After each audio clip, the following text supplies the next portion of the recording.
In this video, I'm going to show you how to install a hitch on this Nissan Xterra. Now this happens to be a 2008 Xterra. Now I only install Curt hitches because they never give me any issues. All the bolt holes always line up with Curt hitches. I'll put a link in the description below and all the stuff I use. You can buy this stuff off Amazon, have it show up at your doorstep in 1 to 2 days. I'm also going to show you how to install the wiring. Now a tip, it is much easier if you do lower down your tire and remove it. You don't have to remove your exhaust. Now depending on what hitch you get, even the Curt ones say you can loosen up the exhaust, you drop it down a little bit, but you don't need to. I'm going to show you step by step, the easiest way. We'll get this job done in about 45 minutes and get this vehicle back on the road. That was a quick safety tip. I always use goggles when working underneath cars. I don't wear just normal safety glasses anymore because you can get rust through the tops, bottom, and sides of normal safety glasses. This seals around your face and it's going to protect your eyes while you're under the vehicle. I always like to lay the hitches on the ground, climb underneath, and just take a look at the bolt patterns in the vehicle and just make sure I do know what bolts I'm removing and what bolts need to stay. Let's climb underneath and take a look. We're looking at the driver's side. I've already got these 2 bolts loosened up.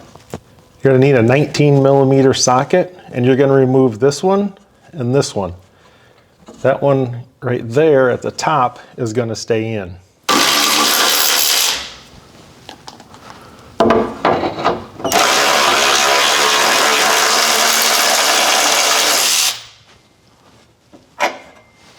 We're over at the passenger side, so this is where the exhaust is, right underneath here. But if you just use an extension, you don't have to remove the exhaust at all. The same thing on this side, we're going to remove this lower, but this upper one is going to stay in place.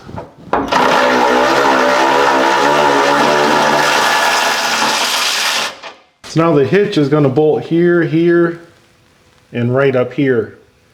So if you have compressed air, I suggest you blow this out and clean these threads up a little bit. So your new hitch is going to come with new hardware, and I highly suggest you put a little bit of blue Loctite on the threads before we go installing these bolts. Now a real simple way to install one of these yourself is to put it on a jack and jack it up into place. And then the easiest bolt to get started first is going to be that top far one right there. It's going to have a cone washer on it.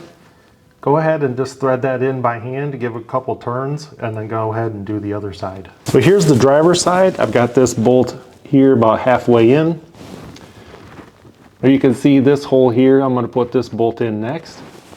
That's where it makes it really easy with the jack because you can just raise and lower it a little bit to get your holes to line up. Now you don't want to tighten this one because this is slotted.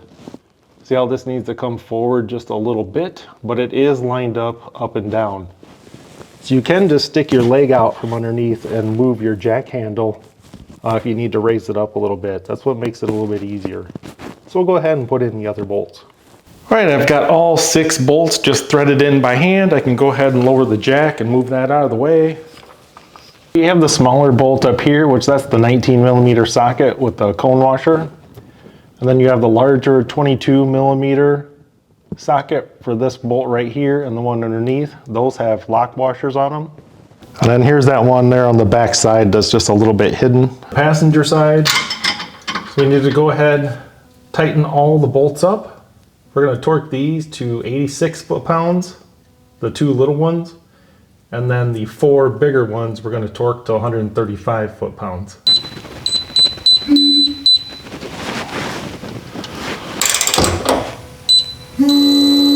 On the remaining 4 with the 22mm socket, 135 foot-pounds. All of the bolts completely torqued down for the hitch.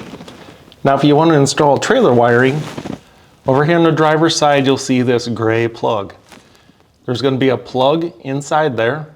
All you do is push down on the tab, pull it out, and now your wiring harness is just going to plug right in. They make a little kit bracket like this that you just screw onto the bumper. You just got to drill 2 holes in it, bolt that bracket on, and then you're going to push your wiring harness through from the back side, and then it comes with this little waterproof boot.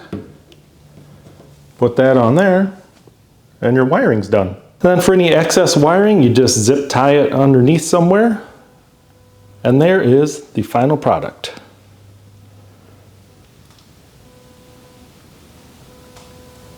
And that's all there is to it, guys. Now congratulate yourself on doing it on your own. You didn't have to take it anywhere and spend a bunch of extra money.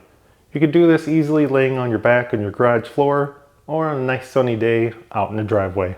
Hope you guys enjoy the video. Thanks for watching.